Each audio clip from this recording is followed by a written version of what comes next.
জেলে ভরতে পারে, তাছাড়া মমতার ক্ষমতা নাই যে আমার গায়ের একটা পশম পর্যন্ত ছিঁড়তে পারে। তাই আমি বলতে চাই, সে যদি এই 5-5টা মন্দির করার কারণে যদি সে সাসপেন্ড না হয়, তাহলে হুমায়ুন কবির একটা বাবরি মসজিদ করার কারণে, সেই নাম ঘোষণা করার কারণে আজ কি করে সেই ফিরাজ হাকিম সাসপেন্ড করতে পারে? ফিরাজ হাকিম কি চোর নাই? সে তো ওয়াকাফের জায়গা চুরি করেছে। ফিরাজ হাকিম কি চোর নয়? সে তো ওয়াকাফের জায়গা চুরি করে বসে আছে। ফিরাজ হাকিমের যে মার্বেলের কারখানাটা আছে সেটা পর্যন্ত ওয়াকাফের জায়গায় আছে। আজ ফিরাজ হাকিম বলছে আমার উপরে নাকি টর্চার করা হচ্ছে।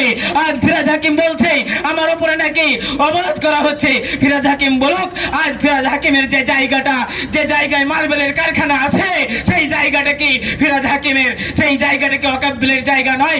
আজ যদি আমরা সেখানে গিয়ে আন্দোলন করি, আজ ফিরাজ হাকিম বলবে না এটা ওয়াকাফের জায়গা নয়। কিন্তু ফিরাজ হাকিম কি পারবে সেই জায়গার কোনো দলিল দিতে, সেই জায়গার কোনো রেজিস্টার দিতে?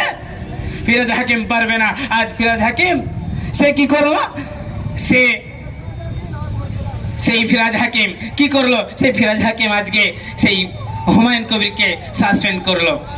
আর মমতা বলেছিল যে আমাদের পশ্চিম বাংলায় আমি থাকতে এসআইআর হবে না, আমাদের পশ্চিম বাংলায় আমি মমতা থাকতে কোন রকম অশান্তি হবে না। কিন্তু সেই মমতা কি দুর্নীতিবাজ করলো? হাতে পেয়ে ক্ষমতা, সে জনতার ভোট নিয়ে বেইমানি করে, সেই জনতার ভোট নিয়ে বেইমানি করে আজকে সে কি ক্ষমতা দেখালো? সে এসআইআর তো আনলোই, এমনকি সে চুরি করে ওয়াকাফ বিলে সাইন করে ওয়াকাফের জায়গাগুলি কেড়ে নিতে বসেছে। এমনকি কেড়ে নিয়েছে এই যে 5ই ডিসেম্বরে লাস্ট একটা ডেট ছিল, সেই ডেটের মধ্যে সে ওয়াকাফ বিলের জায়গা পর্যন্ত না জানি কত জায়গায় হাজার হাজার মসজিদ চলে গিয়েছে, না জানি এরকম কত কবরস্থান চলে গিয়েছে, কত মাদ্রাসার জায়গা চলে গিয়েছে। আর মমতা স্টেজে উঠে ভাষণ দেয় যে আমি থাকতে পশ্চিম বাংলায় কোনো দুর্নীতি আসতে দেব না। কিন্তু সেই দুর্নীতি ও